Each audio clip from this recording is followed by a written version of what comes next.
Saudações, pessoas! Sejam bem-vindos a mais um episódio do Vira Casacas Podcast.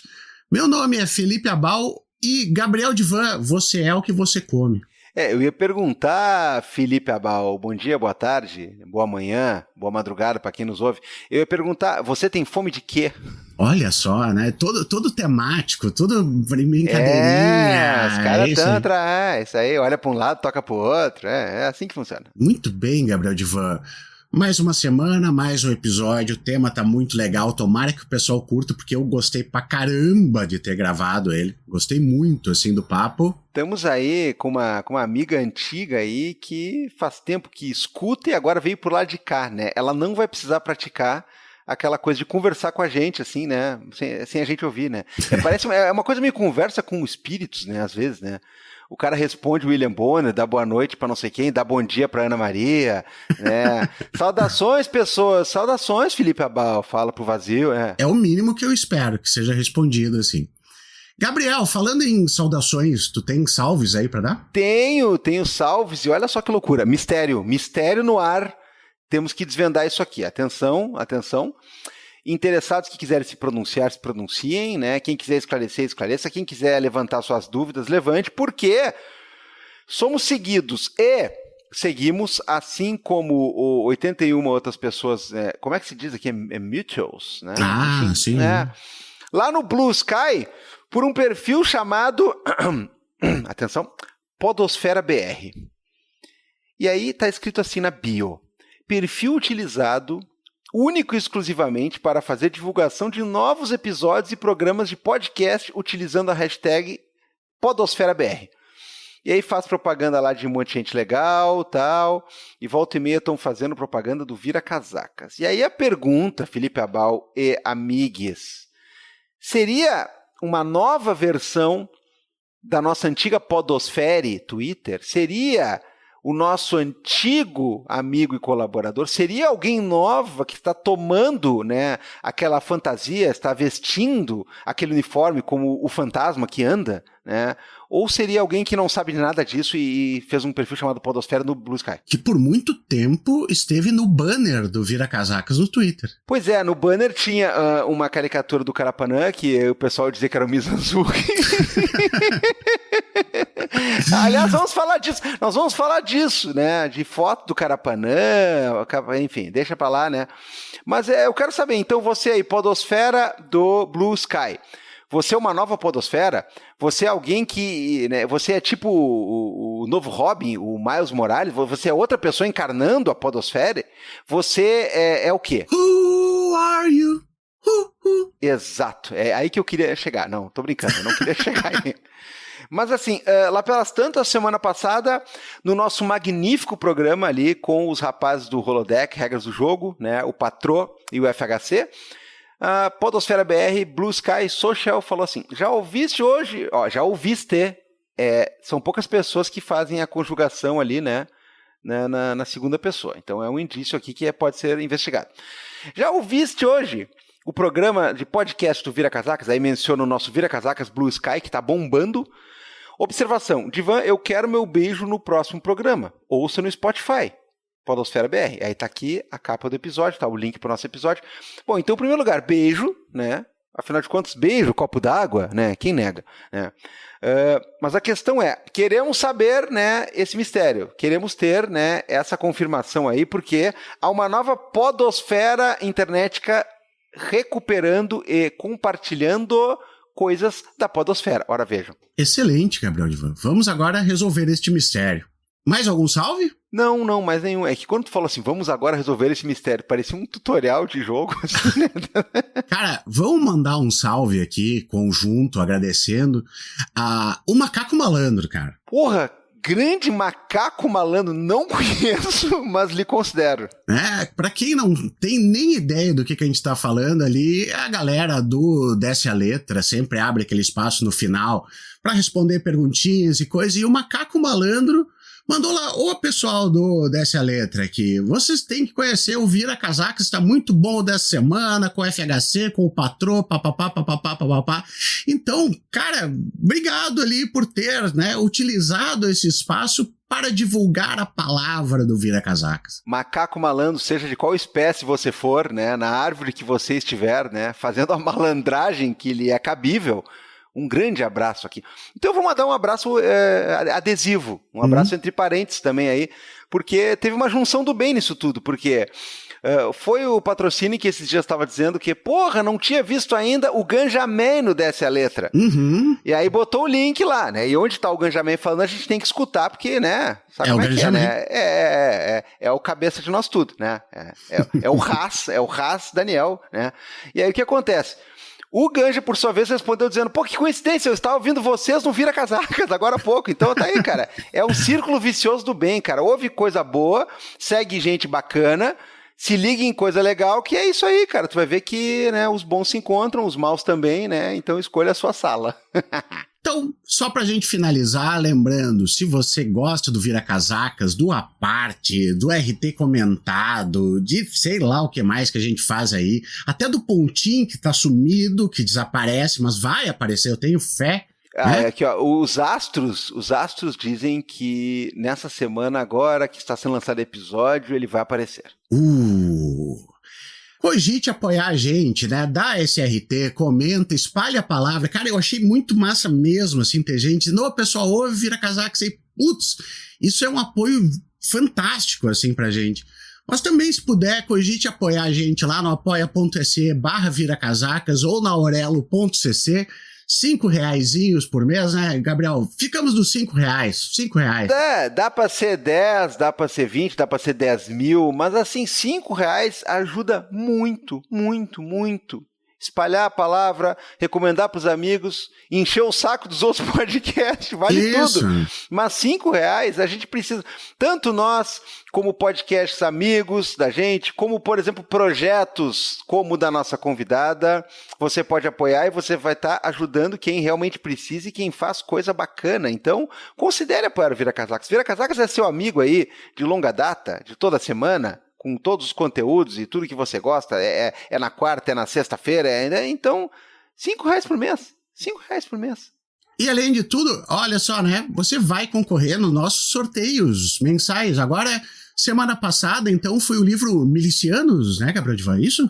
Claro, uma dica do queridíssimo Fagner Torres aí, quando ele e o Caio vieram aqui, e a gente adotou, não só adotou a dica, como abraçou e vai mandar um livro Milicianos do Rafael Soares aí, né? Tá louco, né? Sorteio já rolou e a gente tá aí na dependência só do pessoal nos avisar, ô, ganhei, porque tem uns que não avisam, né, cara? É bizarro. Mas enfim, é isso aí, apoiem o Vira Casacas, apoiem projetos independentes, porque vale a pena, a gente tenta fazer valer a pena, pelo menos. Olha, vale. Vamos pro episódio? Vamos almoçar ali, quer dizer, vamos pro episódio? Vamos lá. Gabriel Divan. Aqui, sim, dessa vez aqui, né? Muito bem, né? Até que enfim, os dois juntos, né? Mas enfim, Gabriel, não, né?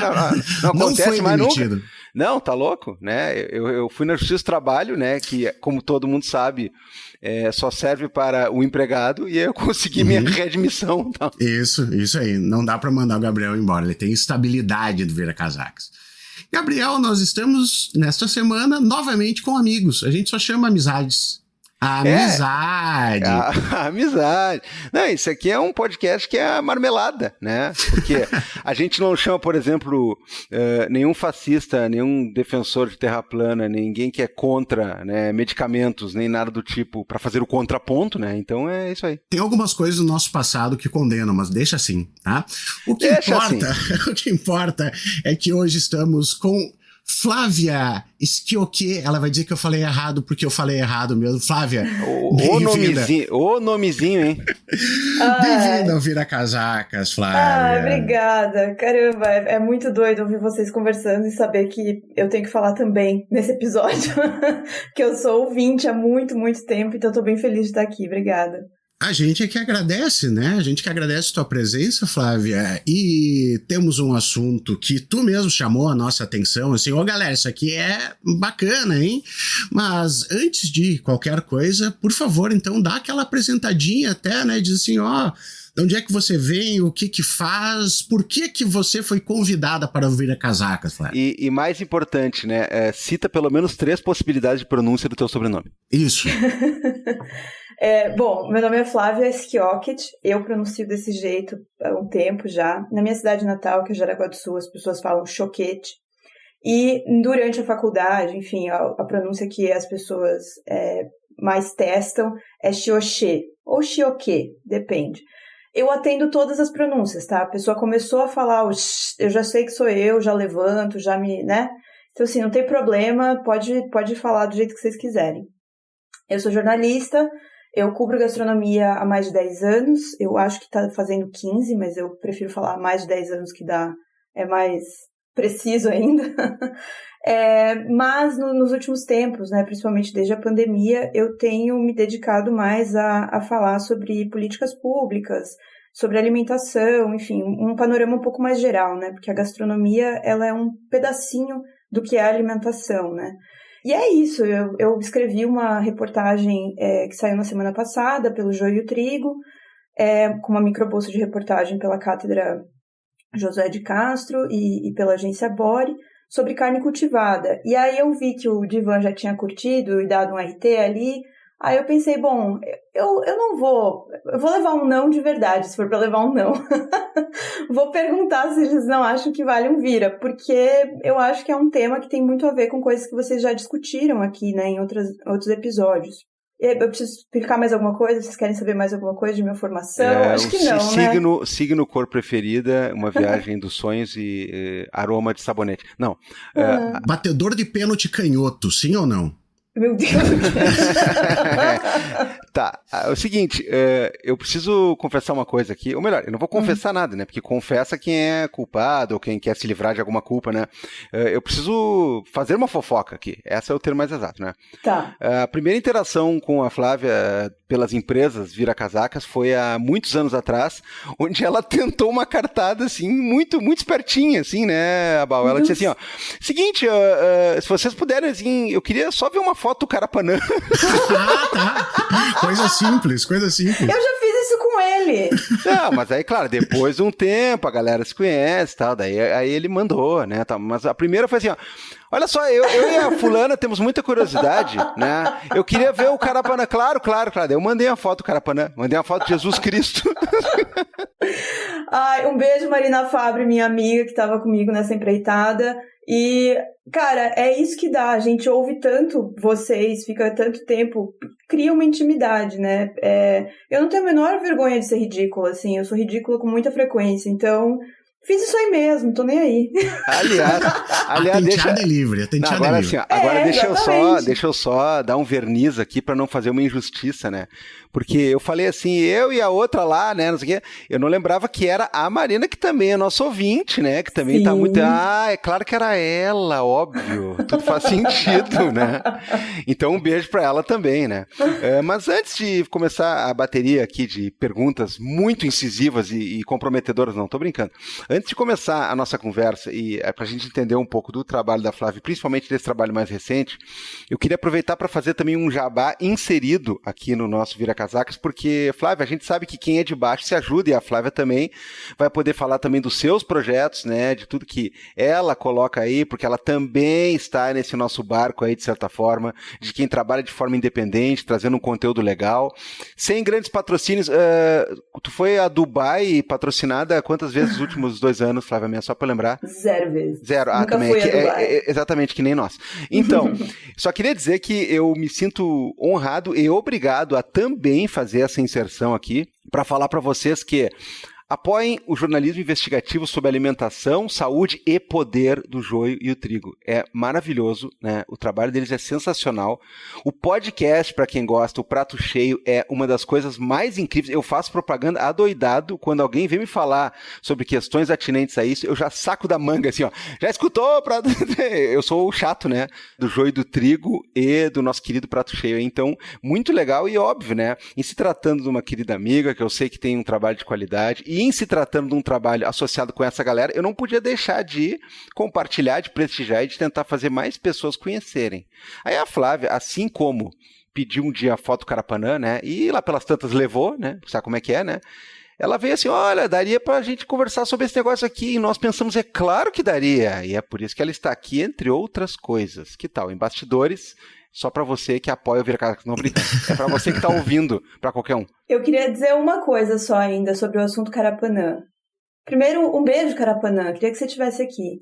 Segundo ele não tem nada a ver com o que eu imaginei. Então, anos de imaginação foram desperdiçados. Eu acho que eu preferia não ter visto a foto, porque agora eu dissociei.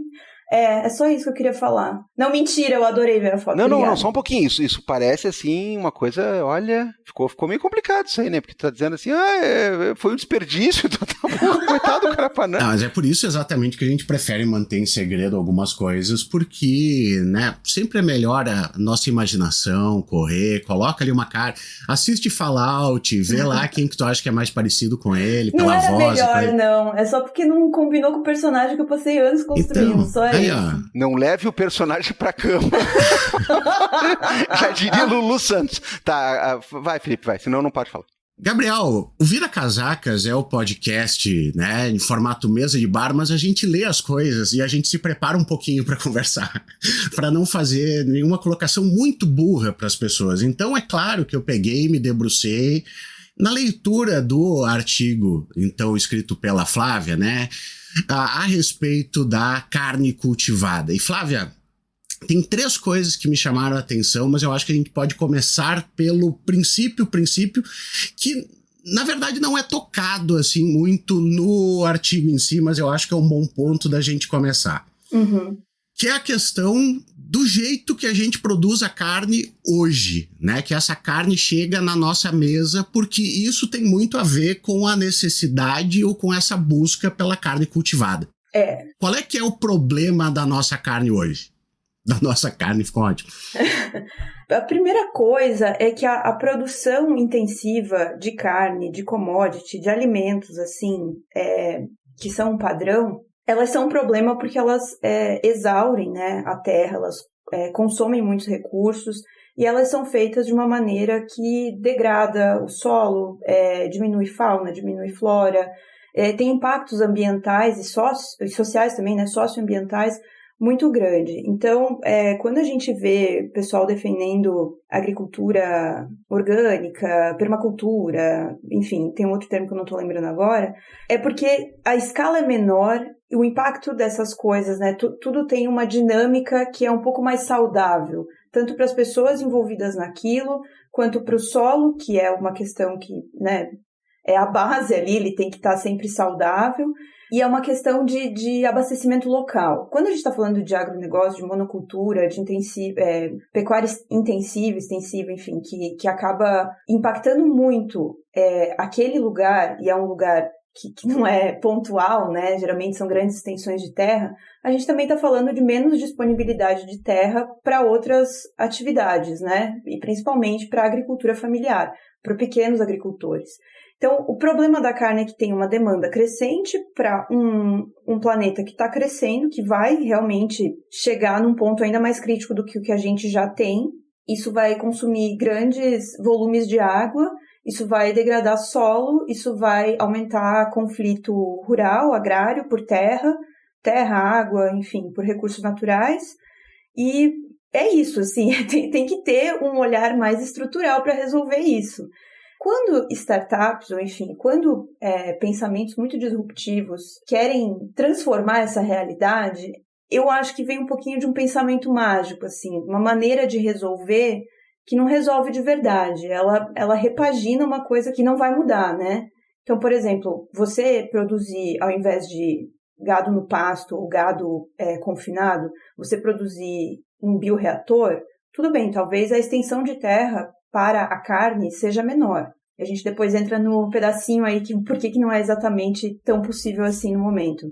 Claro, a extensão de terra vai ser menor, a extensão usada, mas você vai continuar tendo que plantar, por exemplo, commodity, milho, trigo, soja, para alimentar essas células. Tudo bem, não é uma vaca que vai estar comendo, mas o alimento, digamos, dessa célula também é produzido da mesma maneira. É uma maneira de olhar o mundo, né, e de achar que a gente pode produzir coisas apenas tirando e não regenerando, e não pensando numa coisa que seja mais contínua e saudável, assim. Talvez tenha me perdido nessa resposta, não sei, a gente pode partir daí. Eu acho que é um ponto bem interessante da gente partir, Flávio, porque assim, né, estamos buscando soluções, né, estamos buscando soluções. Porque como tu estava dizendo, né, o modelo que a gente tem hoje, tanto de uma questão, por exemplo, né, monocultura de soja, ou utilizar vastas extensões para gado, ele não é sustentável. A gente não vai conseguir ficar com muito tempo com isso aí, apesar do ranço das pessoas de achar que é bonitinho, que é politicamente incorreto, porque eu como muita carne, porque não sei o que, e foda-se, né?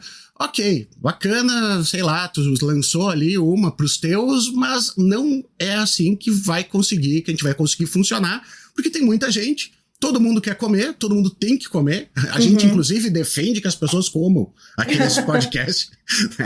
Pessoas, por favor, comam. Por favor, comam, né? Comam coisas legais, comam coisas boas, comam bem, né? Mas isso é um outro papo.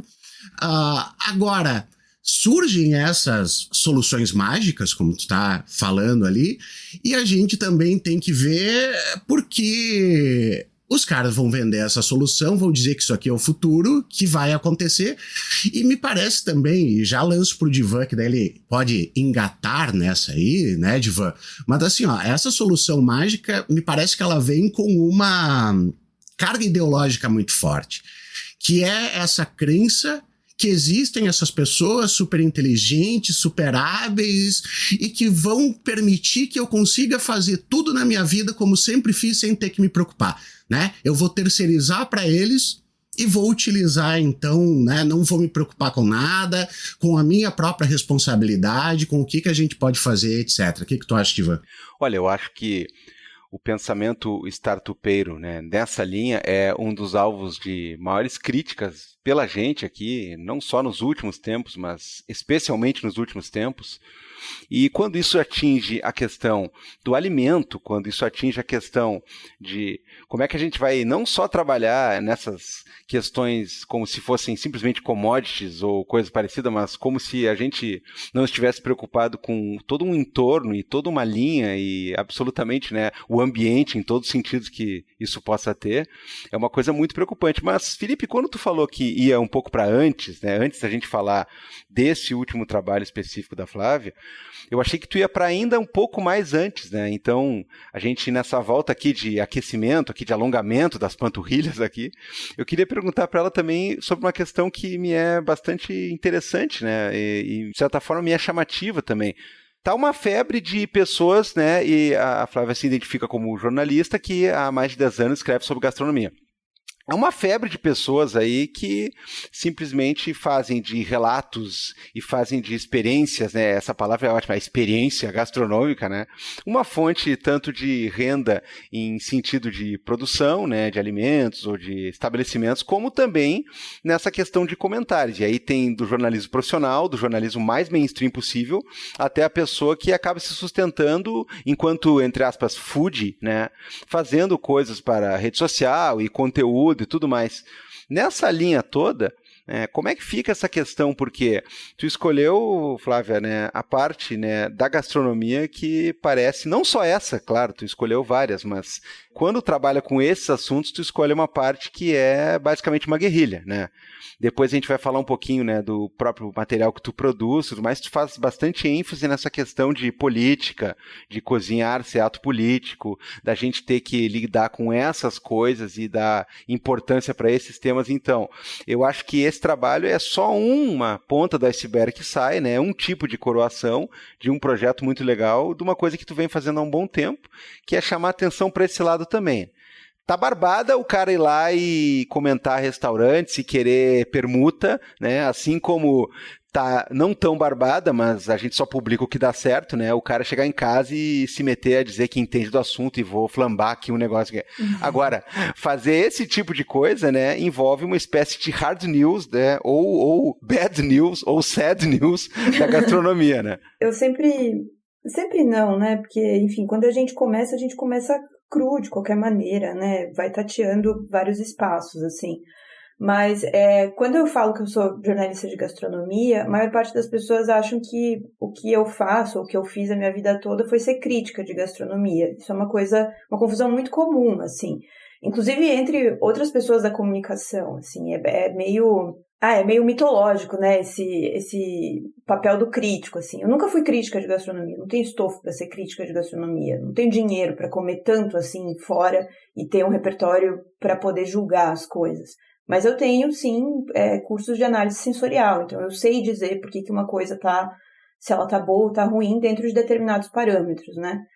Não só subjetivamente, mas dentro do que deveria ser aquela comida. E isso eu fui adquirindo ao longo do tempo, né?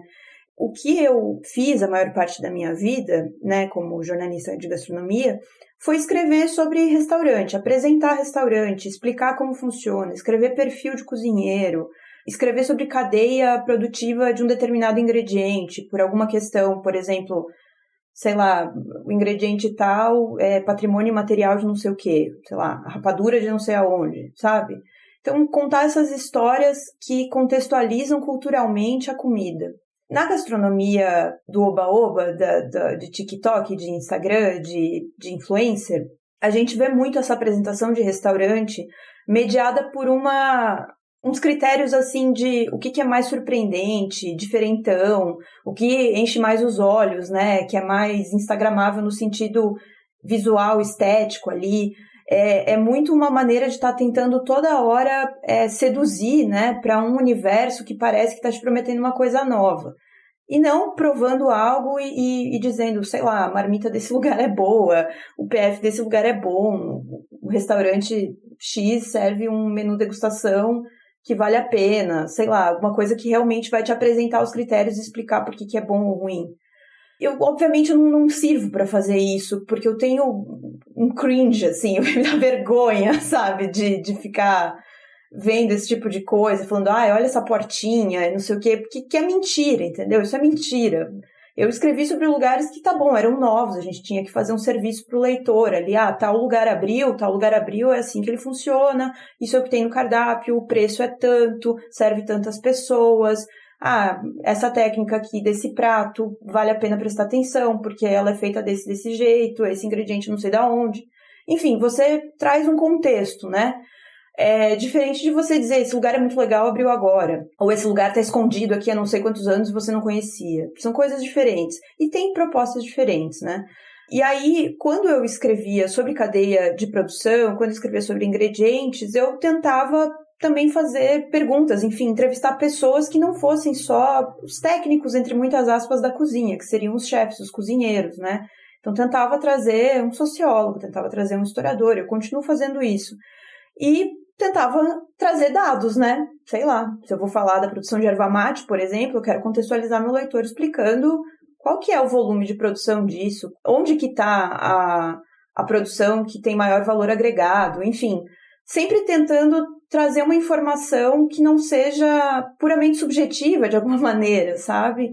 E aí eu acho que isso foi me levando para um caminho legal, um caminho que as pessoas acham interessante, elas se interessam, mesmo que elas não gostem de ler sobre gastronomia, elas se interessam porque tira a gastronomia de um lugar de entretenimento e lazer, que é onde ela está, né? Quando ela começou a ocupar suplementos dominicais, por exemplo, dos jornais, hip jornais, né? Quando ela começou a ter esse espaço maior num produto, um veículo de comunicação, ela ficava nessa parte do suplemento cultural ligado ao entretenimento, né?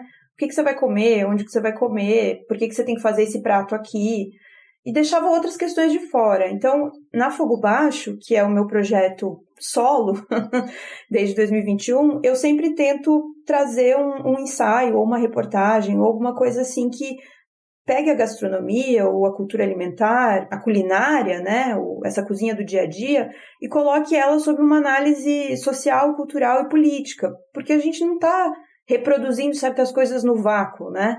A gente não está discutindo aqui por que comer carne assim ou assado é certo ou errado do nada. Tem uma provocação, tem uma conjuntura que faz a gente ter que olhar para esse assunto de maneira diferente. E muda muito comida, né? Tanto pela safra, quanto agora com essas questões climáticas, as dificuldades, né, de você ter uma safra que não tem uma quebra de safra, que não tem um problema de clima, enfim. E tudo isso vai mudando, e a gente tem que continuar discutindo comida, porque é uma coisa que a gente precisa todos os dias, né? No mínimo, 2 vezes por dia a gente tem que comer, pensando aqui que nem todo mundo consegue fazer 3 refeições por dia. É uma coisa muito vital, assim, e ela não pode ser relegada só a um prazer estético de status, mas também não pode ser só meramente nutricional no sentido fisiológico, sabe?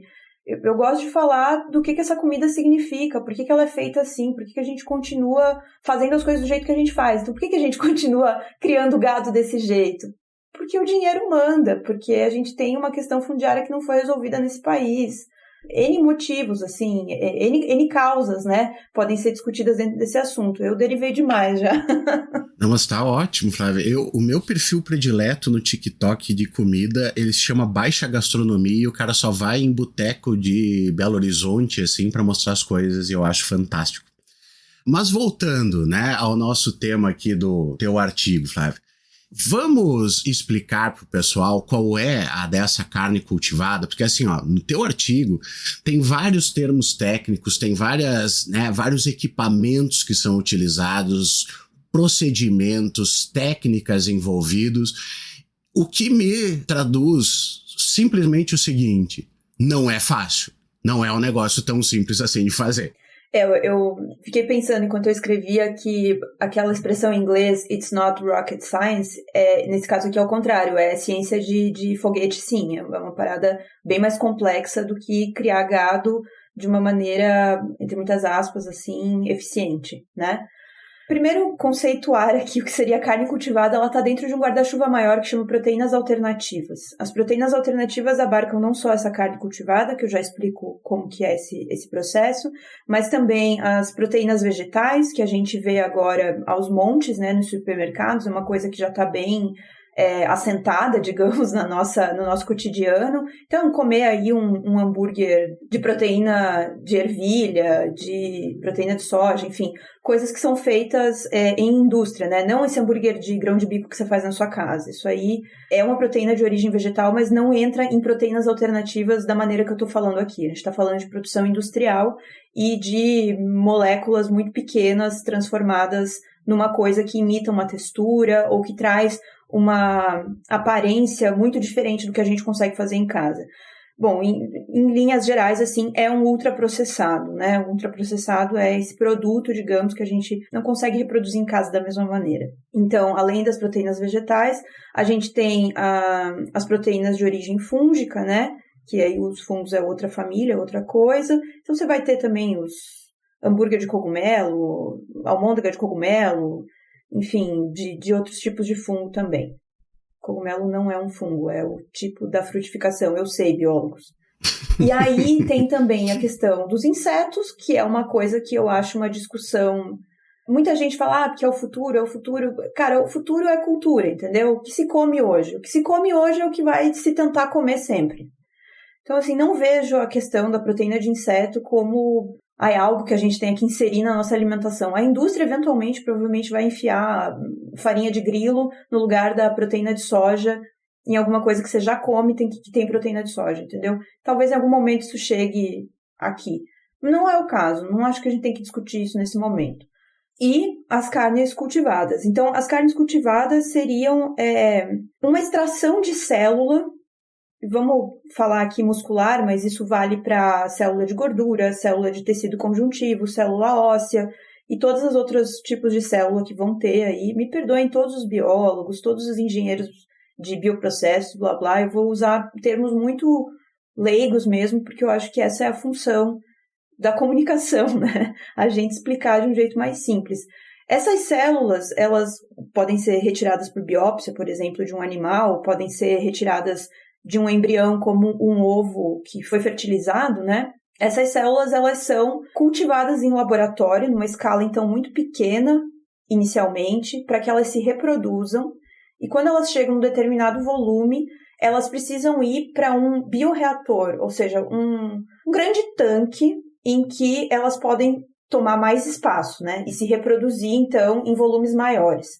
Ela sempre começa nessa escala de bancada porque você não tem nunca um organismo que começa a se reproduzir em um grande volume de células. É sempre pequeno, né? Porque as células vão se reproduzindo e conforme elas vão se reproduzindo, vão se avolumando. Essa é a proposta da carne cultivada. Então, veja, ainda tem uma origem animal, mas eles dizem, né, cientistas, startupeiros, etc., etc., que é possível ter essa multiplicação celular de maneira que, naturalmente, células morrem, né? Elas não ficam se multiplicando indefinidamente, mas dizem que, conforme as coisas vão avançando, essa tecnologia vai permitir que você tenha bancos de célula, então você vai reproduzindo as células e mantendo elas congeladas lá no nitrogênio, menos 80 e não sei quantos graus, e biópsias não invasivas em animais vivos que vão continuar estando à mercê, digamos, de uma produção de carne, mas não vão precisar ser mortos para isso. São extraídas as células, essas células vão para o laboratório, do laboratório que elas são separadas, né, quantificadas, etc., e começam a se avolumar, elas vão para uma produção industrial. Então, esse bioreator não fica dentro de um laboratório, né? Ele fica num galpão industrial, como a gente tem hoje várias indústrias, né, de produtos alimentícios que acabam sendo de ultraprocessados. Em linhas gerais, é mais ou menos isso a carne cultivada. Ela vai sair, então, na forma tipo de uma carne moída desse bioreator, porque ela está sempre em movimento num meio de cultivo, que é um líquido que tem uma proporção, que agora eu não vou lembrar, mas a gente fez um infográfico, que é mais, acho que são 10 litros para 500 gramas de massa celular, por aí. Então, sai meio quilo de carne de um bioreator de 10 litros. Essa é mais ou menos a proporção que tem sido encontrada pelos estudos, né? Sairia tipo uma carne moída, assim. E aí, a outra opção, que ainda o pessoal não está conseguindo achar muitos resultados satisfatórios, né? É essa célula já se reproduzir a ponto de ficar numa estrutura parecida com a fibra muscular. Então, assim, a textura, quando a gente mastigasse, pareceria muito mais um bife, né? Pareceria muito mais um pedaço de carne ainda sem processamento do que essa carne moída que sairia do bioreator. Mas eu também não quero entrar em muitos detalhes sobre isso, porque talvez seja meio chato por áudio. Acho que é mais fácil ver o infográfico. Mas acho que, em linhas gerais, deu para entender que é uma produção industrial a partir de células de animais. Apetitoso, Gabriel Divan. Maravilha. Cara, essa questão é uma questão que muita gente bate na tecla há muito tempo, mas eu acho que tudo que se bater é pouco, porque, cara, assim, confesso que tem um nível de enlouquecimento aqui, porque esses tempos eu comecei a olhar, né, e eu não tomo leite mais regularmente, e não que eu tenha nenhum problema, não, eu só acho que realmente, né, o consumo estufa muito, assim, tal, e eu procuro alguma alternativa para fazer ali uma vitamina, alguma coisa assim, botar uma fruta, tal. E, cara, o cara olha assim, leite de aveia, o cara, vamos ver isso aqui, tá, por curiosidade, vamos olhar os ingredientes, água, aveia, não sei o que, citolopolofitamol, não sei o que, geleia de omeprazol, sei lá o que, o cara começa a olhar e diz, caralho. Aí tu pega o outro, assim, leite de coco com amêndoas. Coco não sei o que, amêndoas reconstituídas em citopolofizilina e não sei o que, tá, obrigado. Cara, aí assim, ó, eu olhei todos os rótulos. Uhum. Absolutamente todos os rótulos, né? Não tem condições, o cara não consegue ser feliz nesses termos. Aí teve um dia também que eu fui experimentar, né, uma famosa marca de carnes, assim, né, que elas estão pra frente, sabe como é que é, né, assim, né, e aí o que acontece, assim, 100% vegetal, realmente delicioso, eu fiz um hambúrguer, né, um gostinho de uma carninha defumada, tal, beleza.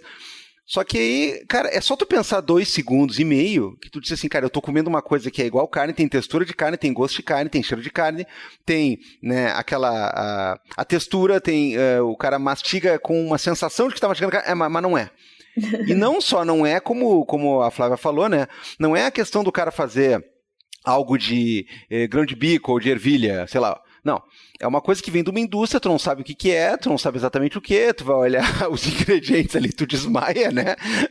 Tá diretamente ligado ao agronegócio, porque tudo isso é uma produção de monocultura de algum lugar que extrai um amido, extrai uma fibra, extrai uma proteína, aquilo tudo vem em pó para essa indústria, ou enfim... É uma loucura, assim. Não, mas é sobre isso que eu ia perguntar, né? Quando a gente vê, né, a questão da chamada carne cultivada, né? Eu fico pensando assim, a gente tá chegando em que estágio, Flávia, da coisa? Porque todo mundo sabe que uma das razões de desmatamento, uma das razões de questão de certas desapropriações, de tanta briga na terra, é para ou instalar alguma monocultura, né, como por exemplo a soja, ou é para passar fogo em tudo, botar ali campo para gado, para o cara vender carne, né? Enfim. E aí tem toda aquela questão, tanto das queimadas, quanto da questão orgânica dos bichos lá, né, que causa problemas climáticos e tudo mais. Mas isso aí me parece uma coisa ainda mais sinistra, né, no ponto de vista de que a gente está emulando carne de um jeito meio maluco, assim, cara, eu não sei, dá um medo. Tu ficou com medo em algum momento, tipo assim, cara, pra onde é que nós vamos? Né? Eu sou uma pessimista, eu sempre acho que a gente já tá no pior lugar, vai ficar cada vez pior, eu já tô conformada com isso, eu não tenho mais medo das coisas, só fico horrorizada, sabe? Eu acho que a pandemia quebrou meu espírito mesmo, eu acho que eu já fui um pouquinho mais... Já fiquei mais impressionada com algumas coisas ruins, assim. Mas a carne cultivada, vamos pensar, assim, que ela poderia ser feita de uma maneira com menos impacto do que o gado. A gente não tem como saber porque não tem nenhuma indústria, de fato, instalada com uma capacidade produtiva, com um volume de abastecimento que seja local. Não existe. Mas em Singapura, em Israel e nos Estados Unidos eles já regulamentaram e tem para vender. Bom, há poucos meses, né, um pouco antes de eu começar a apurar a matéria, ou seja, acho que foi final do ano passado, duas das maiores empresas, as principais startups dessa área de carne cultivada dos Estados Unidos tinham parado a sua produção. Por quê? Não falam, não se sabe. Porque estão remodelando a fábrica, porque estão blá blá blá. Mas, assim, ninguém nunca viu esse volume enorme. Os volumes que tem, a gente não sabe se estão sendo produzidos nesse volume de bioreator. A gente acha ainda que, pelo que a Wired, que é uma revista americana, apurou no ano passado, a Upside Foods, por exemplo, que é quem estava fornecendo frango cultivado em bioreator, teve denúncia de ex-funcionário falando que, na verdade, era ainda escala de laboratório, de bancada. Tirava-se 3 gramas de cada uma das garrafinhas e ia empilhando essas 3 gramas de célula até chegar em 30 gramas num pedacinho de um peito de frango, como se fosse. Que beleza! Né? Então, assim, a quantidade de lixo que é produzido, né? Porque você imagina que cada garrafa dessa, garrafa de RU é o nome, cada equipamento desse, vamos imaginar que seja uma placa de Petri, que todo mundo sabe o que é uma coisa plástica, enfim, todo mundo sabe que a pegada hídrica da produção de plástico é uma coisa absurda, todo mundo sabe que para reciclar isso também é absurdo, então você imagina 3 gramas em cada um desses potinhos, tudo isso sendo jogado fora depois, porque não tem esterilizar e usar de novo, isso é jogado fora, para fazer esses 30 gramas aí de peito de frango, de carne cultivada, que vai ser servido num lugar. Então, a gente não tem esse volume, a gente não sabe se todos os estudos teóricos dizendo que vai gastar menos água, que vai ter menos pegada de carbono, que vai, enfim, qualquer coisa que se diga que vai ter menos, a gente não sabe. Por quê? Porque não tem uma análise de ciclo de vida de uma indústria que esteja instalada. Talvez a FDA, sei lá, qualquer outra agência dos Estados Unidos de regulamentação, saberia dizer qual que é o impacto de fato, o que essas fábricas estão consumindo e gerando, né? Consumindo de água e de outros recursos e gerando de efluente ou de outra coisa. Mas é uma coisa que não é publicada. E eu acho que talvez nem esteja operando de fato. Aí tem uma grande questão que não entrou na matéria, vou comentar aqui porque eu acho que é importante, é que toda essa estrutura de bioreatores não necessariamente precisa ser usada para carne cultivada. Então você pode montar uma estrutura com esse capital de investimento que pode servir para qualquer outra coisa que você queira fazer depois. Entende? Você não vai... beleza, a pessoa vai parar de botar dinheiro, mas você já comprou um bioreator. Você vai usar esse bioreator, sei lá, para fazer cerveja daqui a pouco, fazer, sei lá, iogurte, sabe? Não tem uma continuidade de um projeto. A gente não sabe se essas startups vão continuar nesse caminho. E a estrutura pode ser usada para qualquer outro tipo de produto que precise dessa estrutura de produção, entende?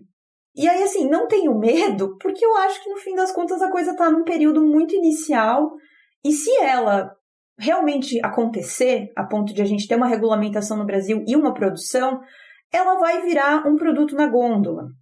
Ela vai virar mais uma coisa que você pode comprar. Ela não se pretende, isso os próprios CEOs das startups falam, que ela não se pretende um substituto da carne convencional. Ela não está para competir com o agronegócio. Esse é um argumento, né? Esse argumento de que vai ser mais sustentável, então, comer uma carne cultivada, ou, enfim, um hambúrguer lá da frente, né? Para a gente não falar marca, do que comer a carne do pasto. Bom, as duas implicam numa mesma coisa, que é o uso de commodity agrícola. Então, assim, escolha qual é a cadeia que você quer. Você quer impactar o ambiente com uma cadeia de produção um pouco mais longa, consumindo ultraprocessado e achando que eticamente você está fazendo a coisa certa? Tudo bem, é válido. Eu também já fui vegetariana. Agora, você quer escolher outro caminho em que a cadeia de produção é um pouco menor, é ruim, óbvio que é ruim, a produção de carne é ruim para o planeta. Você entende? Para mim, assim, eu já tô completamente desesperançosa. E eu, pelo que eu vi, a carne cultivada não é algo para já, e se fosse, ela nunca ia ser algo universal. Ela vai continuar sendo uma coisa de status, assim. Ai, eu não sei se ajudou. Com essa nota, valeu, pessoal. Até mais. Toca a boia. Eu não sei como é que eu passei a ver a questão, né? Mas é muito louco, cara. É muito louco porque vai ser mais uma coisa na gôndola. Sim, ao lado ali, né, daquele freezer dos congelados onde o frango não é frango, né? É só um peito, né, com um olho. Né? O frango é assim, é um olho, uma pata e um peito. Assim, vai estar do lado do orgânico, por exemplo. Vai estar do lado do Sim, vegetal. muito orgânico. Né? Vai estar do lado desses nichos, né? Vai ser um consumo de nicho, se isso conseguir ser escalonado para bioreator. Lembrando que esses gargalos de aumento de produção que foram apontados pelos pesquisadores, né? Pesquisadores que têm publicado coisas, é algo que as startups, né? Pelo menos a Upside Foods, a Aleph Foods e outras, dizem que já ultrapassaram essa barreira, que eles conseguem produzir num bioreator de 500 litros, por exemplo. Ninguém viu, ninguém sabe, ninguém entende como que isso poderia acontecer, mas é isso. Os pitches aí estão dando ainda dinheiro, as pessoas estão conseguindo. A Aleph Foods foi comprada por um grande frigorífico brasileiro, né? Teve uma outra, que eu esqueci o nome agora, que eu acho que é da Espanha, que também foi comprada por outro grande frigorífico brasileiro. Então, assim, para essa galera que processa milhões de carne, que são os maiores frigoríficos do Brasil, do mundo, é dinheiro de pinga comprar uma startup. Para ter acesso a essa tecnologia, para ter acesso aos pesquisadores lá que estão investigando isso. Botar dinheiro nisso, 62 milhões, 100 milhões, é fácil para eles. 100 milhões numa pesquisa pública para chegar para seguir o mesmo caminho e chegar em algum resultado, a gente sabe que é bem mais difícil. Vocês são professores, vocês devem saber muito melhor do que eu. Então, assim, é um nicho que os grandes frigoríficos vão entrar. Se isso vingar, isso vai ser mais uma maneira de dar dinheiro para as mesmas pessoas, numa cadeia de produção mais longa e com menos transparência ainda. Agora, Flávia, né, eu acho que tem duas coisas aí disso que tu fala que são interessantes, pelo menos para mim, assim, que é, né, a gente continua apostando, né, as pessoas continuam apostando nesse consumo de feel good, né? E você pegar e daí tu compra o café que 10% vai para uma associação dos cafeiros, não sei aonde, isso é uma boa ação, então tu nunca compra só a coisa, né? Tu compra o sentimento, o valor que vem com essa coisa também. Isso aí é o que vale mais no preço, isso é que encarece mais, porque tudo tem esse, né, plus, né? Tem essa outra coisa que você compra junto. E que no final das contas, na verdade, não vale nada. No final das contas, não vale nada. A segunda coisa é que essas startups e tal, e isso é um negócio que me deixa descaralhado das ideias, que é do cara que a gente já bateu, né? Que é a ideia do Elon Musk, que é a ideia desses bilionários e tal, vamos para Marte.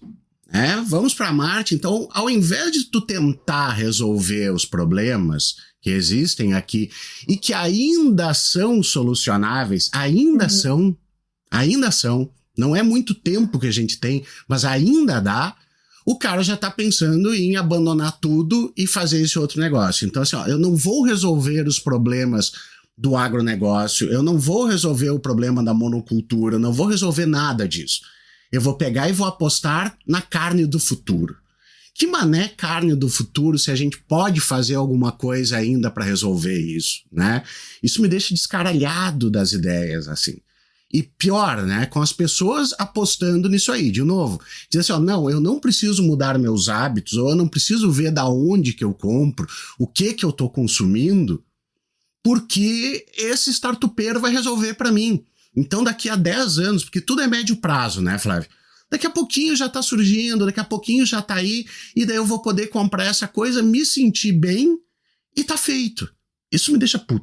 É um pensamento mágico de, vamos fingir então que a gente vai resolver, né? Vamos fazer uma coisa aqui. É isso, não muda a estrutura, não muda a maneira que a gente se relaciona com a produção de comida, com a maneira que a gente enxerga que é possível interagir com o planeta, sabe? Não quero só atilelê aqui, porque no fim das contas o que a gente está falando é assim, a gente não gostaria de comprar o tal do frango orgânico, criado solto, etc, etc, que, sei lá, viajou menos, que foi, né, o frigorífico é ali aqui da cidade do lado, a produção é aqui perto. A gente não quer ter cadeias menores, isso não tem nos mostrado que é um pouco mais sustentável e saudável também, que você tendo, sei lá, rebanhos menores e tendo um abastecimento local, descentralizando, né, essa produção e distribuição, você consegue resultados mais sadios, assim, sociais, ambientais, e volta a ter essa coisa da ligação com a comida, né? Eu acho, assim, que faz sentido a gente consumir coisas que têm uma ética similar à nossa. Acho que faz super sentido, sei lá, você quer comprar o café que vai 10% para a associação de produtores, eu acho que vale a pena. Mas, assim, dá uma olhada se isso não é um greenwashing, sabe? Ou, sei lá, outro termo que seja para sustentabilidade social, assim. Dá uma olhada se não é uma mentirada de uma empresa grande que está fazendo um projeto irrisório para um pedacinho, mas continua, sei lá, monopolizando toda a comercialização desse café naquela região. Tá bom, é um saco ficar fazendo isso para cada coisa que a gente consome, mas isso é ser cidadão também, sabe? Comer melhor não passa por você adotar dogmas alimentares, tipo, eu sou vegano, então não vou comer nada que tenha origem animal. Se isso não passa por uma visão crítica da cadeia produtiva, do que você come e do que você não come, sabe? Eu acho que não existe vegetariano que seja eticamente correto, que, né, tem esse proselitismo às vezes, tipo, mas eu não como carne. Se ele não for um bom cidadão, se ele não for uma pessoa que está prestando atenção como que as outras coisas são produzidas, de onde que vem essa carne do futuro aí, por que ela é produzida desse jeito, de onde que vem o refrigerante que você gosta tanto, quais são as outras questões associadas, só porque não morreu um animal? A mesma coisa para essas outras coisas, assim, sei lá, café, verdura, qualquer coisa. Tem que ter um olhar um pouco mais amplo, né? E, putz, eu até me perdi já, porque eu fiquei meio puta agora pensando. Mas sabe, deixa só, Divan, assim, ó, Flávia, eu passei por um período na vida também que eu só comia peixe eventualmente. E eu moro numa cidade média para pequena, e eu me peguei pensando exatamente isso que tu estava falando uma época. Eu disse assim, eu tô fazendo isso eticamente, mas eu como não sei o que de soja. Pessoal que não conhece uma cidade média para pequena do Rio Grande do Sul, não tem mercadinho orgânico, não tem feira do MST, não tem nada disso aí. E eu fiquei, mas daí eu tô comendo troço de soja que vem do maior produtor de soja que tá fazendo um monte de cagada, um monte de coisa. Do que adianta? É pro mundo ou é para eu me sentir bem? Sabe? Esses dogmas aí é bem isso. Eu entendo que faz parte, né, da nossa maneira de atuar no mundo. Mas, assim, a soja, por exemplo, não necessariamente vai vir de uma grande, né? Porque ela nem sempre ela vem de uma de uma produção de commodity gigante, porque isso acaba virando realmente ração animal. Mas é isso, assim, acho que a gente tem o nosso papel individual, de consumo individual, mas principalmente a gente precisa olhar para a estrutura em que a gente está inserido, e eu acho que isso que tem faltado. Eu, honestamente, não gosto da palavra, da frase comer é um ato político, acho que ela está muito batida e esvaziada, porque as pessoas acham que basta ir na feira. Não é ir na feira, galera, é tipo, entender se aquele agricultor está conseguindo cobrar menos na abobrinha, porque ele está tendo uma isenção fiscal, se ele está tendo um incentivo, se ele tem subsídio, se ele está conseguindo, sei lá, regar direito a horta, que tipo de segurança ele tem, que políticas públicas estão voltadas para a fixação dessas pessoas no campo. É um pouco além de ir na feira com a sua ecobag, sabe? E aí eu tenho tentado me afastar dessas coisas que são meio batidas, assim, porque não é só isso, entendeu? Eu não tenho dinheiro para comprar orgânico, cara. Eu já tive em algum momento da minha vida. Nesse momento, não tenho.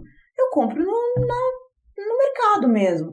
E daí eu não tô exercendo todo o meu papel político porque eu não tô podendo comprar orgânico, sabe? Me parece, assim, uma coisa, uma cagação de regra, às vezes. Tipo, tem que comer orgânico, tem que não sei o quê. Cara, a gente precisa de condições melhores. E comer direito. Melhor comer uma abobrinha do mercado do que a abobrinha que você não consegue pagar na feira, né? Enfim, ficar sem comer. Olha, o senhor Felipe Abal está cometendo aqui, né, mentiroso e caluniador, né? Mas, meu Deus! Tipo Orestes Quercia aqui, caluniador e mentiroso. Sábado passado eu estava em Passo Fundo, eu fui ali no Parque da Gare, na feira do agricultor, né, comprei abóbora, comprei tomate e comprei também um negócio que eu achei genial, que é uma carne moída de frango, já de um açouguinho bem pequeno, que eles já moem com um toicinho de porco, assim. Aí... Não, Divan, mas aí é que tá. Aí é que tá. Tem coisas que tem e tem coisas que não tem. Quando eu falei exatamente esse negócio de pensar de onde é que vem, por exemplo, a soja, o que eu me toquei foi, tu tem o pequeno produtor, eu encontrei um fornecedor de carne.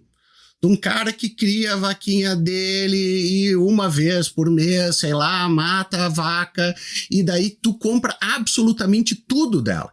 E o que eu me peguei pensando foi exatamente, não é melhor uma carne desse cara do que a soja de um grande que eu compro no mercado? Bom. Então, mas tem coisas que vamos combinar que não tem. Uhum. Às vezes o cara vai no Twitter e diz assim, não tem, por exemplo, café aqui, daí o cara diz, mas tem na lojinha do MST. Não tem a lojinha do MST aqui. Essa eu não tem tenho. Eu não tenho. Mas o arroz do MST é uma maravilha. Não tem aqui, filho. Você tá vivendo em São Paulo, em Porto Alegre, no Rio de Janeiro, é outra realidade, meus amigos. É outra realidade. Mas então assim, dá um pulo na feira do produtor ali e pega esse frango. É um frango com um toicinho de porco já. Né? Tá, se tem essas carnes aí, do futuro, eu fiz uma tapioca com esse frango fritinho. Frango do passado. Ficou o bacon da gente do passado. Mais ou menos isso, tá? Mas enfim. Eu quero muito usar frango do passado agora. Não. Já registrei. Por favor, o nome do episódio, frango do passado. Mas é porque assim, ele já vem com o toicinho moído, então quando eu fiz na panela ali, eu fiz com óleo de coco, né? O que aconteceu? Ele já ficou meio vermelho, assim, cara. Então eu fiz uma tapioca. Olha, foi a melhor tapioca, né, dos últimos mais de 10 anos, né? A Flávia tá começando a escrever sobre gastronomia, eu não tinha comido a tapioca tão boa. E vou dizer mais uma coisa, eu sou o cara que é o maior consumidor de carne da história por causa que eu consumo absolutamente tudo. Eu sou o cara do fígado, do rim, o que vier ali. Se tu matar um boi inteiro pra mim, eu vou comer quase tudo porque eu não gosto de cérebro. O cérebro eu já provei e achei meio... O apelido dele é Anthony Hopkins. Mas, não tem ruim. Não, mas, o que eu ia dizer era justamente baseado nessa linha, né, que a Flávia estava trazendo. Por quê? Porque tem essa questão, né? Se a gente vai num supermercado, e um dia eu fiz esse exercício, fiquei pensando nisso, porque eu vi um pai de família que estava comprando, né? E não parecia, claro, a aparência, a roupa que a pessoa está no supermercado, né? Eu, por exemplo, o cara vai achar que eu sou um pobre coitado, né? Quando o cara me vê caminhando pela cidade aí. Mas a aparência dele não parecia ser assim, aquela família abastada, né? Com uma mega caminhonete que vai comprar tudo das marcas melhores. Não, ao contrário, né? E aí eu fiquei olhando pro carrinho e fiquei pensando assim, cara, só tem porcaria. Mas aí, claro, o cara reflete um pouco e o cara lembra. É óbvio, né, pessoal? O que é mais barato? As pessoas, às vezes, se o cara pudesse comprar o cafezinho não sei o que é muito mais saboroso, né? O tomate, aquele que tá muito mais suculento na feira, que não sei o que, tudo bem, beleza. Agora o cara vai no super e entope o carro de miojo, lasanha pronta, refri, tudo artificial. E aí a gente tem que chegar também naquela questão de que a Flávia dizia, né? Não é só ir na feira e vai na feira com a sacola do MUBI, né? E tal. Não é só isso, né? Agora, também tem aquele detalhe que é o seguinte, o pessoal diz assim, e um prato vegano é muito mais barato que o prato não sei do que. Tudo bem, gente, mas aí implica, e eu não estou dizendo que não é mais barato, que é, e não estou dizendo que não pode ser muito mais nutritivo, que geralmente pode. Agora, a questão envolve preparo, envolve o cara pegar e ter tempo para cozinhar. Cara, tempo para cozinhar é um inferno, meu. Uhum. E outra, envolve repertório, né? Tipo, sim. Não adianta você só cozinhar as coisas na água, assim, os legumes na água e achar que tá pronto, né? Não, a quantidade de vezes, né, que aí quando eu consigo, eu adoto na minha casa o sistema seguinte, eu pego um dia da semana, preferencialmente uma segunda, quando dá tempo, e aí eu meto ali cozinha, né, em produção, assim, em alta escala, né, para que a gente tenha as chamadas marmitinhas para o resto da semana e tudo mais e tal. E aí, depois de preparar tudo, depois de lidar com tudo, depois de lavar tudo, eu fico pensando assim, Felipe Abal, quais são os grandes autores, quais são os grandes juristas que estão nesse momento, né, preparando as marmitas e lavando as coisas, né? Eu não sei se eu seria tão genial quanto eles, mas eu queria ter só um pouco mais de tempo como eles têm, às vezes. E é uma questão muito louca, porque aí o cara pensa, cara, essa galera tá precisando comprar muito e barato, o cara que tem uma família com 3 filhos aí e tal, tá fudido, cara. Tá fudido, vai comprar o quê? Vai comprar bife e sei lá eu o quê pra todo mundo? Não dá. E aí que apela para bobajada, apela para o mais barato, apela para o instantâneo, apela para o 100% química. E aí o que acontece, né? A gente fica dizendo assim, é muito melhor comprar na feira. Tudo bem, mas tem que ver todas as questões de tempo, tem que ver com essas questões de saber preparar, de ter condições, de ter espaço, de ter tudo isso, cara. É muito complicado. E aí começa a aparecer essas coisas que se oferecem como opções, e é claro, né? Como tudo que vem dessa galera aí, né? Se apresenta como a ideia que vai salvar todos, e a grande ideia, né? Cara, é assim, é uma coisa que precisa envolver muito mais, velho. Precisa envolver muito mais, né? Essa coisa da feira, eu gostei muito desse raciocínio, porque tem gente que diz, olha, eu faço a minha parte, amendoins eu compro desse senhor aqui da esquina, tá tudo bem, tá? Não tô dizendo que é pra pessoa também abrir mão dessa... Eu adoro ir pra feira, né? Só não consigo mais ir em feira orgânica, e nem sempre faço minhas compras na feira, mas assim, não é só isso, né, gente? Tipo, a gente vai ficar discutindo qual é a banca que tem o tomate mais maduro, ou a gente vai pensar como que tá essa produção? Porque, ao fim e ao cabo, se a gente, todo mundo hoje, batesse a cabeça, esquecesse todas as abstrações que a gente inventou, o Estado, o direito, as disciplinas abstratas todas, e focar, assim, em sobreviver, né? Continuamos aqui com a nossa linguagem e tudo mais. A gente precisa comer, a gente precisa se cuidar um do outro, né? Para não morrer para o outro, sei lá, sarar do pé quebrado, sabe? No fim das contas, o que nos mantém enquanto sociedade é a cultura. A cultura de como se planta, como se colhe, como se processa, como se prepara, como que isso se come, como que isso se compartilha. E eu acho que isso não são coisas que estão sendo pensadas para além de conveniência, né? E aí que a indústria de ultraprocessados entra e nada de braçada. Porque ela oferece rapidez, ela oferece, às vezes, preço, porque às vezes também o preço não é tão barato assim se a gente for comparar, né? Mas ela oferece esse menor tempo de preparo. Então é óbvio que é muito mais fácil fazer um miojo, né, papum, do que você, sei lá, cuidar do tempo de cozimento da massa, fazer o molho e refogar um negócio e fritar um bife e lavar toda essa louça depois. O tempo, né, de preparo de uma refeição completa, arroz, feijão, uma couve refogada, uma carne, primeiro você vai ter que lavar muita louça. Ninguém tem esse tempo mais. A gente gosta de fazer comida rápida, né? E depois, realmente, como o Divan falou, é caro. É caro. Legume é caro. Se você for comparar, né, a quanto poderia custar. A carne nem sempre é uma coisa que é acessível. Mesmo a mais barata de todas, assim, né, quando tava aquela coisa de, as pessoas estão comendo pé de frango. No fim das contas, as pessoas comem todas as coisas que elas deveriam comer, digamos, carboidrato, proteína, gordura, etc. Só que a qualidade dessa ingestão é muito baixa, que é o que elas conseguem pagar, às vezes, que é o que elas conseguem preparar, né? Porque daí também não tem repertório, não tem tempo, não tem vontade.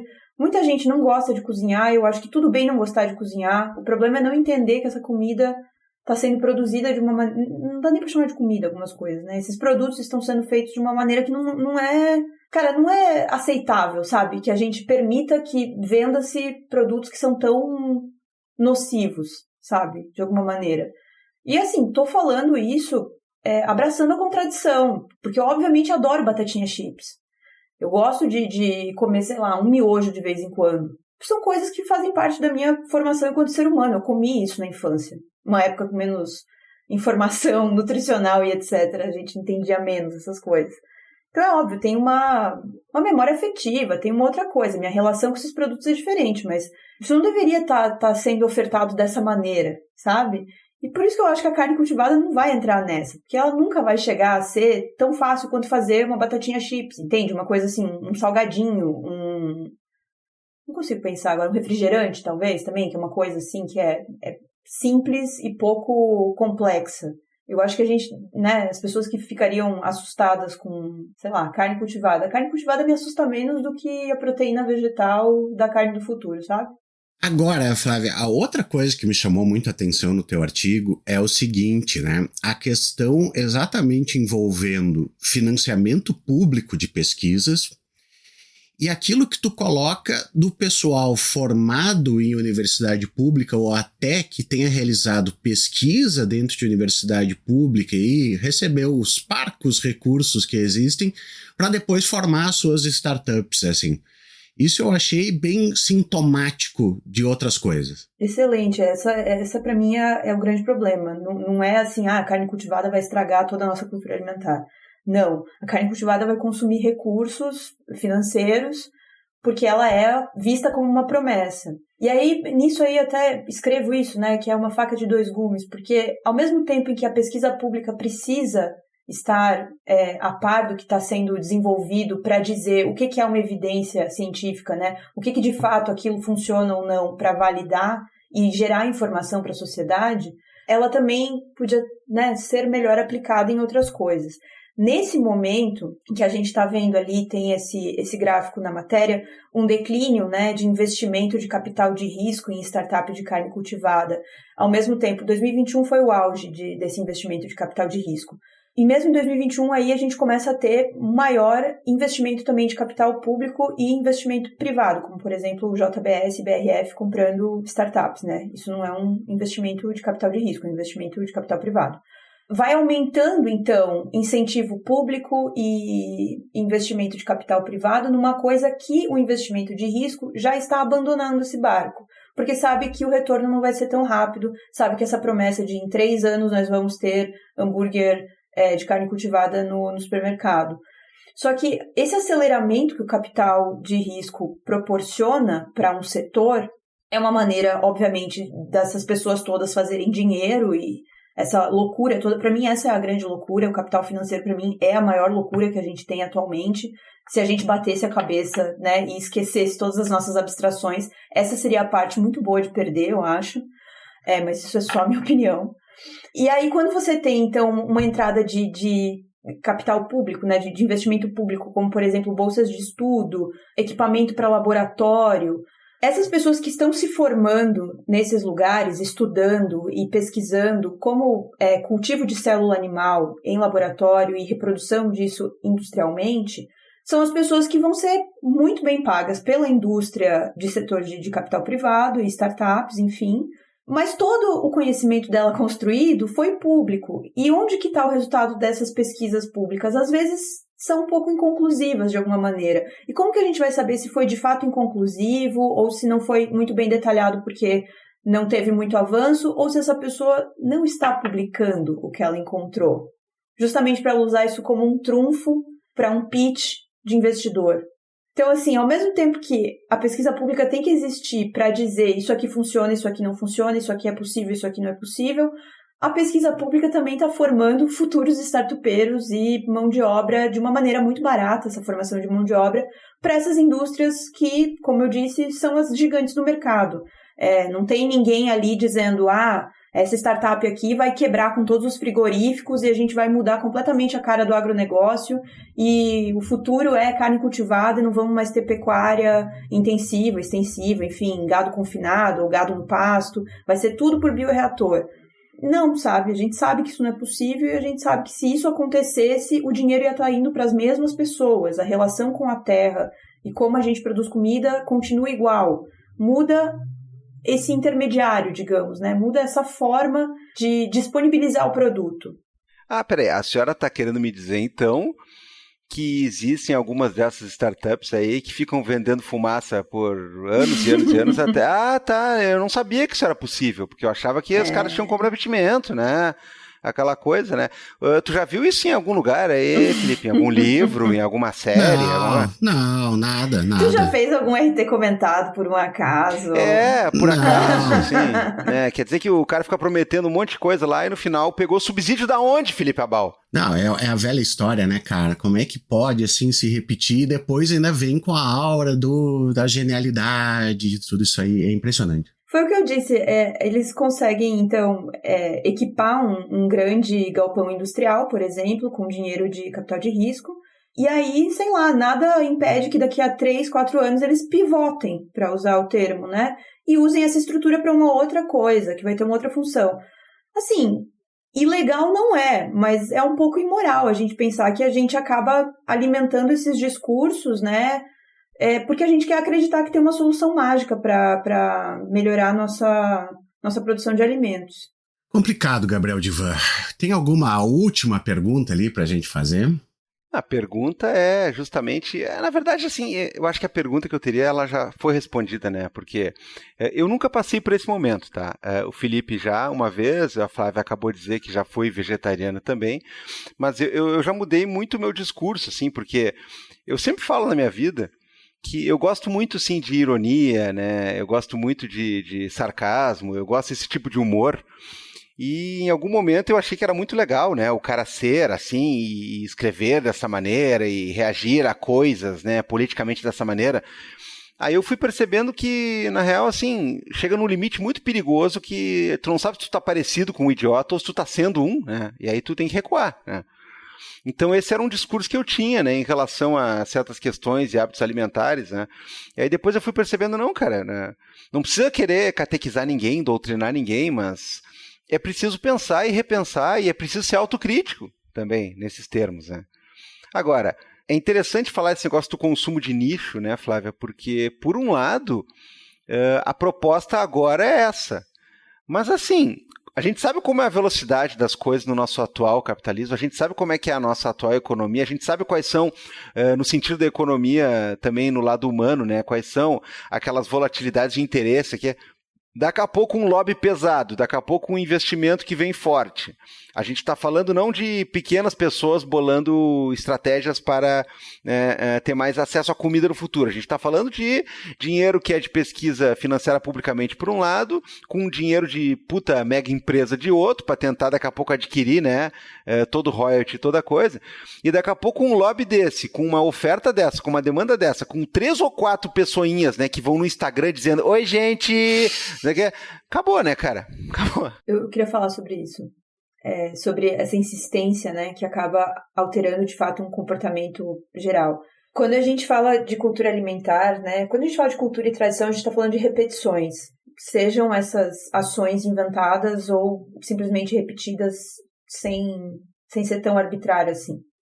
Se a gente está falando de repetição, a gente fala de uma manutenção de uma ordem, né? Então, no momento, a gente está mantendo uma ordem assim que está baseada em conveniência e rapidez, como a gente mencionou aqui, com o consumo de ultraprocessados. E assim, os ultraprocessados surgiram magicamente e substituíram toda a nossa ideia de como que é cozinhar, de quanto tempo leva, de quanto trabalho dá? Não, né? Comunicação, marketing, propaganda, essa mudança de comportamento e de percepção, ela se dá também por uma repetição. Não a repetição como a tradição e a aculturação, mas de não só um lobby, mas também uma propaganda massiva, uma repetição de maneiras diferentes sobre um mesmo atributo de algum produto ou de alguma solução tecnológica. Então, se a gente hoje acha normal o alto consumo de ultraprocessados que a gente tem, e há 50 anos isso não era assim, não é porque é natural que a gente tenha migrado de um tipo de alimentação para outra. A gente foi bombardeado de muitas maneiras, e muitas delas muito sutis, para achar natural, por exemplo, comer um miojo ao invés de fazer um macarrão com um molho de carne moída, né? Foi uma conjuntura que foi mudando e um esforço dessas indústrias de criarem esses mercados consumidores. Então, se é possível, né, que a gente sofra isso novamente, digamos, com uma carne cultivada ou com outro tipo de produção que é industrial e centralizada, eu diria que o contrário também é possível, né? Falei que eu sou uma pessimista, mas assim, eu acredito também no processo, entende? Se a gente tivesse uma comunicação pública e uma estrutura pública e uma discussão sobre o tipo de alimentação que a gente considera saudável e adequado, e aí a gente pode puxar alguns programas que tem como o PNAE e o PAA, que é de aquisição de alimentos que eu acho que é 30% no mínimo orgânicos e de agricultura familiar. Enfim, essas soluções que são estruturais e que reforçam, ficam martelando e ficam forçando as pessoas a se adequarem a esse tipo de regra, né? Isso muda a conjuntura. É possível que a gente desacelerasse o consumo de ultraprocessados e passasse a enxergar a cozinhar, né, a cozinha, o ato de cozinhar de uma outra maneira. Mas isso requer não só vontade política, mas também uma diminuição de lobby, que não vai acontecer, entendeu? Então, aí que reside o meu pessimismo. Eu acho que é possível, mas eu não acho que é tão fácil na atual conjuntura. Então, todas as repetições são repetições porque alguém quer repetir, né? E aí, assim, essa coisa de insistir em falar sobre alimentação, falar sobre gastronomia, sobre esse outro viés, é um pouco a minha maneira de exercitar essa esperança, digamos, de que algum fruto isso vai dar, sabe? Se eu posso explicar que a carne cultivada não é realmente a grande coisa que vai substituir a carne amanhã, eu vou querer explicar isso, sabe? Eu vou repetir isso, eu vou repetir mais vezes essas coisas todas. Mas eu acho que, assim como a gente chegou nesse ponto, a gente pode sair desse ponto. Agora, eu não lembro qual de vocês dois falou isso antes, assim. Tem jeitos de a gente resolver uma questão de agronegócio, uma questão de alimentação não saudável, de uma outra maneira. Mas a gente tem menos poder, menos ferramentas, menos dinheiro, e aí é isso que torna as coisas mais difíceis. Muito bem, dona Flávia, muito bem. Temos muitas coisas para pensar aí, temos muitas coisas para refletir a respeito. Gabriel Divan, podemos ir para as nossas dicas culturais? Claro que podemos, então vamos para as nossas dicas culturais, questões que podem ou não ter a ver com o tema do episódio. A Flávia vai fazer um jabá também aqui entre as dicas dela, né? Porque é tradição e a gente está pedindo, né?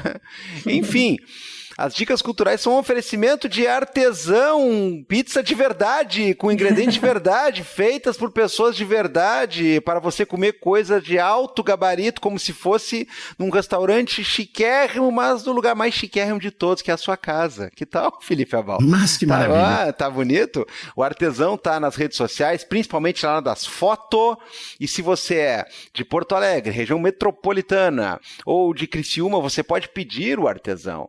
Agora, se você não é, lamento, você vai ficar olhando e vai ficar desejando as pizzas. Tem sabores novos aí, Felipe, e tudo, né, com aquele toque profissional, aquele toque bacana, tudo com aquela questão daquele tempero que só o artesão tem. E aí, se você disser que é ouvinte do Vira Casacas, se você disser assim, eu escutei a Flávia, e aí inventa uma das pronúncias do sobrenome dela, você consegue pegar o artesão sem teleentrega, porque quem paga a teleentrega é Fabrício Pontin. Muito Beijo, bom. Pontinho! Ó, tem beijo aí, incidentalmente, né? Fabrício Pontin que não trabalha, não aparece, mas né, tá complicado isso aí, né? O cartão ponto dele já tá aqui, tá confiscado aqui. Mas nós temos uma outra questão aí, Felipe. Tem mais gente que tá junto conosco aí na empreitada, ou não é? Temos novidade, Gabriel Divan, mais um apoiador pro Vira Casacas Palmas. Olha só, cara, quem tá junto conosco agora é a editora Funilaria, Gabriel. Eu falei outro dia dos livros deles e agora eles estão apoiando o Viracasacas oficialmente. Dale! Olha que maravilha, cara. Gabriel, Editora Funilaria, para quem não conhece, é um projeto independente, não é feito por herdeiro, não tem grande apoio comercial, agora tem muito livro bacana, tá? Eu falei já nas dicas culturais do Capital Está Morto, que tem bastante a ver com o que a gente fala agora, com o que a gente conversou a respeito de Elon Musk, de outras empresas, dessa galera que coleta teus dados a todo momento, tá? Comecei a ler, já falando aqui, ó, o Manifesto Hacker, que é bem interessante também, já é um pouquinho mais antigo, mas tem muitas ideias que dá para utilizar. E tem um monte de obra bacana lá no site deles, editorafunilaria.com.br. Você pode olhar lá no Instagram também, @editorafunilaria. E sabe o que mais, Gabriel Divan? Tem cupom. Ah, tem cupom? Se você chegar lá, fizer sua comprinha lá no site da Editora Funilaria e botar o cupom VIRACASACAS, tem 20% de desconto em todos os livros.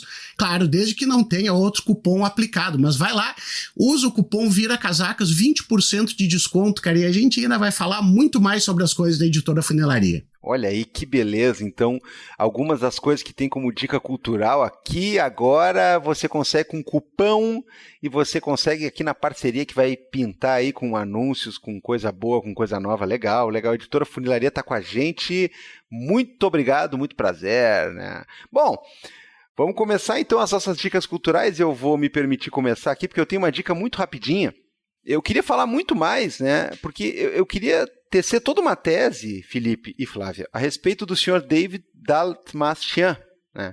Um ator cujo nome é difícil de pronunciar, assim como Chiochet, né? E o que acontece? Eu admiro muito esse cara porque, assim, se eu falar o nome, né? Tu viu o último trabalho do David Daltmachian? Você vai dizer, não, nunca vi. Aí tu bate a cara nele, tu olha pra ele e tu lembra quem é, e esse cara, ele faz basicamente pelo menos 10 minutos de algum coadjuvante em todos os filmes que você já viu na vida, no milênio, né? E é um cara que trabalha bastante, tá sempre ali, e uma vez eu até brinquei com a Ingrid, né, que está nos escutando neste momento, né, porque ela edita o nosso podcast, inclusive colabora com o Viracasacas, né, porque tem profissionais como o Gui e a Ingrid que precisam de remuneração, né. E eu falei pra ela um dia assim, cara, e aquele louquinho com aquela cara meio esquisita que sempre faz um coadjuvante meio bizarro e sempre morre com 20 minutos de tela, né? E agora o nosso David, né, o nosso David, ele foi justiçado, meus amigos, porque deram um filme inteiro pra ele brilhar e claro, né, estou me referindo a esse último trabalho aí, que não é, né, exatamente desse ano, mas que ganhou todos os holofotes esse ano, está sendo muito comentado, que é o Late Night with the Devil, né? Onde ele interpreta um apresentador de um programa, aqueles de variedades / baixaria, né? É uma coisa meio mistura de Márcia com um programa do Ratinho, com Gugu e Faustão nos anos 70, nos Estados Unidos, e é do tipo que topa tudo pela audiência. E aí, tanto a caracterização deles, quanto a fotografia, tudo envolve aquela questão de estúdio de TV antigo, as roupas, as cores dos ternos, as coisas que eles falam. E é um barato, já seria um barato por si só que aí tem um detalhe, né? Na edição do Halloween, ele decide levar o Topa Tudo por audiência a níveis, né, bastante altos, ele bota todas as fichas na mesa e ele faz um programa temático, chamando um cara que é meio guru, meio adivinho, chamando um cara que é desmistificador, né, de questões sobrenaturais e chamando uma suposta menina que está possuída pelo diabo, né? Eu não acho que seja um grande spoiler eu dizer que o fato dela estar possuída pelo diabo não é suposto, é meio que é, né? E aí desenrola todo o filme a partir daí. O filme é um barato, eu não classificaria como terror, né, embora ele tenha algumas coisinhas, né, que apelem pro sobrenatural, pro fantasioso, mas ele, de fato, né, é uma coisa muito legal ver porque brincando, né, finalmente esse cara faz um protagonista e finalmente ele dura o filme inteiro. Então eu achei bastante divertido falar disso. Late Night with the Devil, então é a minha dica cultural desta semana. E a sua, Felipe Abal? Eu tô louco pra assistir esse filme aí, Gabriel. Eu não vi que tinha... Cara, é bom demais, é divertido demais, velho. Eu não vi que tinha caído do caminhão já, agora vi e vai... Não caiu de lugar nenhum, cara. Ele tá em sites muito confiáveis e muito idôneos. Cara, eu vou dar de dica, eu terminei de ler agora há pouco o Gaúcho Insofrível, do Roberto Bolanho. Acho que a primeira vez que eu ouvi falar dele foi por ti, Gabriel. Tô errado? Ah, cara, o Bolanho, poxa, né, uma grande figura. Não confundir com outro gênio que tem um nome parecido, né? Perfeito. E ele é um livro de contos, né, que ele já estava escrevendo pro final da vida dele. E assim, ó, tem 2 contos que eu gostei bastante, que é o do título, né, o Gaúcho Insofrível, e também o A Viagem de Álvaro Rousselot. Então, assim, ó, esses 2 contos para mim valeram o livro inteiro. Estou recomendando aqui para quem não conhece a figura, como eu não tinha tido muito contato. Achei bem legal, muito boa a escrita dele, né? Eu acho que isso aí dispensa apresentações. E vamos linkar tudinho, né? Desde a editora Funilaria ao filme que Gabriel Divan está botando, o livro de Roberto Bolanho e o que mais a Flávia falar agora. Bom, eu tenho 2 dicas. A primeira, eu tô revendo Killing Eve, que é um seriado que eu vi há alguns anos já, e comecei a rever por motivos pessoais. Eu queria muito que uma pessoa assistisse, eu falei assim, não, vamos assistir Eu queria juntos. muito matar alguém. Aí eu falei, não, tem que assistir, é muito bom. E aí eu não tinha visto a 4ª temporada, né? Eu vi até a 3ª, revi até a 3ª, comecei a 4ª ontem, e metade do primeiro episódio já tava assim, putz, já foi, já deu, me perdeu já. Mas assim, as 2 primeiras temporadas são realmente muito boas. E o que eu gosto quando eu assisto alguma coisa, eu gosto muito de figurino, eu gosto de reparar em tudo, como que a pessoa está caracterizada, que tipo de tecido é aquele, como que é o caimento, qual que é o sapato, eu adoro figurino. E quando eu gosto de assistir outras coisas, eu gosto de ver cenário também, enfim. Quando tem coisa de comida, obviamente, eu fico assim, naquela época não usava faca desse jeito, não usava esse garfo, enfim. Coisas que eu gosto de fazer. Às vezes não é pela história, é pelo cenário todo. E Killing Eve, essas 2 primeiras temporadas são realmente muito boas, a 3ª é legal e a 4ª parece que vai ser uma porcaria. Mas então, pra quem não assistiu, é uma coisa que tá em qualquer lugar hoje, entrou na Locadora Vermelha lá há pouco tempo, foi por isso que eu decidi rever. E a segunda dica é uma newsletter que me faz gargalhar em qualquer lugar que eu esteja. Eu fico iluminada de alegria, de tão engraçada que essa guria é, que é a newsletter Eu Destruirei Vocês, da Isabela Tomé. Ela tem 3 grandes principais assuntos, assim, ela vai derivando para outros também, mas ela geralmente fala de videogame nos 90, futebol série D, geralmente Santa Catarina, porque ela é de Criciúma, e um pouco de cultura pop, mas sempre muito específico, porque ela acha que tem um hiperfoco em Pet Shop Boys, ou eu sempre confundo Pet Shop Boys com uma outra banda que eu não vou lembrar agora, mas vamos dizer que é essa, se não for, me perdoem. Qual é o nome dessa pessoa? Isabela Tomé. Tá, se você estiver nos ouvindo, Isabela, eu não quero encontrar você porque vai vir um buraco negro e vai acabar o mundo, porque você é igual a mim, tá? Cara... Então eu não quero encontrar, porque dizem que dá isso, né? A antimatéria, né? Então eu não quero, tá? E assim, eu não me interesso por nenhum desses temas, mas eu fico completamente vidrada, é muito bom. E agora ela se mudou pro centro de Criciúma, e ela faz alguns reviews, assim, de lugares em que ela tá descobrindo que ela gosta de comer e tal. E ela é apenas muito precisa, ao mesmo tempo que ela é muito engraçada, e tem esse humor meio pós-irônico quase. Olha, Isabela, eu já te falei isso pessoalmente, você é demais, e eu acho que todo mundo tem que ler, apoiar também a newsletter dela. Essas são as dicas culturais, agora eu posso fazer meu jabá? Deve. Eu tenho uma newsletter também, eu não tenho mais a assiduidade que eu tinha entre 2021 e início de 2023, chama Fogo Baixo. Na verdade, a URL da newsletter é o meu nome e sobrenome. Na Substack... É muito fácil, é muito fácil de o pessoal encontrar. Vai ter o link aí, se vocês colocarem newsletter Fogo Baixo, o Google dá aquela ajuda também. Eu tava publicando, né, agora eu tenho republicado coisas que eu publiquei em outros lugares, mas eu tenho, assim, entrevistas ping-pong publicadas, sempre falando sobre alimentação, sempre nesse viés sociopolítico-cultural. Então tem uma entrevista bem interessante com um gestor ambiental para falar de vegetarianismo e carnivorismos, por exemplo, esses impactos, né, que tem em pegada de carbono, emissão de gases de efeito estufa. Essa é um material que saiu já há alguns anos. Tenho republicado coisas que eu tenho colaborado com a revista Tutano, que é uma revista de distribuição gratuita aqui de Curitiba. Eu estou trabalhando agora numa outra matéria para eles para o próximo mês. Mas lá tem muita coisa que toca no que a gente falou aqui, assim. Talvez eu tenha soado um pouco ranzinza, mas eu fui muito sincera. E eu acho que eu sempre sou um pouco melhor escrevendo do que falando, porque eu posso editar e eu me perco menos no raciocínio. Então, eu já escrevi sobre estética da comida vegetariana e qual que é a minha questão com a carne do futuro ou qualquer outro substituto que vem da indústria de ultraprocessados. Eu já falei sobre questões de logística e fiz um paralelo entre ultraprocessados e desinformação. Isso foi bem na época que a gente estava no governo anterior. Tem bastante coisa publicada lá, tem coisas sobre o setor de restauração fora de casa, tem coisa sobre cultura alimentar. Sempre vai ter alguma coisa ali que talvez te interesse. Ficaria contente se vocês revisitassem o arquivo, mesmo que eu não esteja produzindo mais quinzenalmente, que era a minha proposta inicial. E, obviamente, quando sair esse episódio, né, falando agora no tempo presente aqui, quando sair esse episódio, eu, obviamente, vou reproduzir ele também na newsletter para dar esse boost aí, a gente fazer essa collab. Obrigada, meninos. Obrigado você, Flávia. Foi um prazer, muito bom.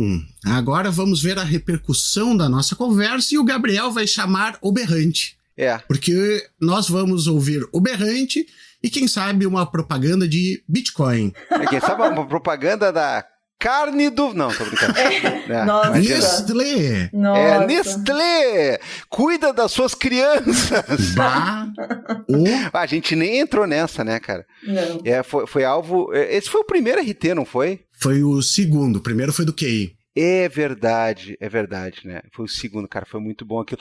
Cara, bom, essa é outra empresinha aí que quando o cara ouve falar assim, Deus me livre, né, cara? Mas já é papo pra outra hora, pra outra conversa, pro retorno da Flávia, bom, enfim. Eu queria dizer que julho tem coisa grande aí, espero que a gente volte a falar mais pra frente. Opa, coisa grande, aí sim.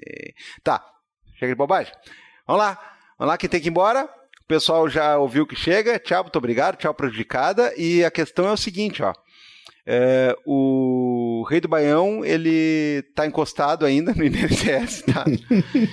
Então, vai vir ou não vai vir o anúncio. O Vira Casacas é tão bacana que a gente firma um contrato para botar anúncios randômicos lá, mas eles são tão randômicos que para algumas pessoas, em alguns players, eles não aparecem. É a beleza de ser um eterno aprendiz, tá? Tchau, toca o berrante, vambora, falou! Falou! Tchau, galera!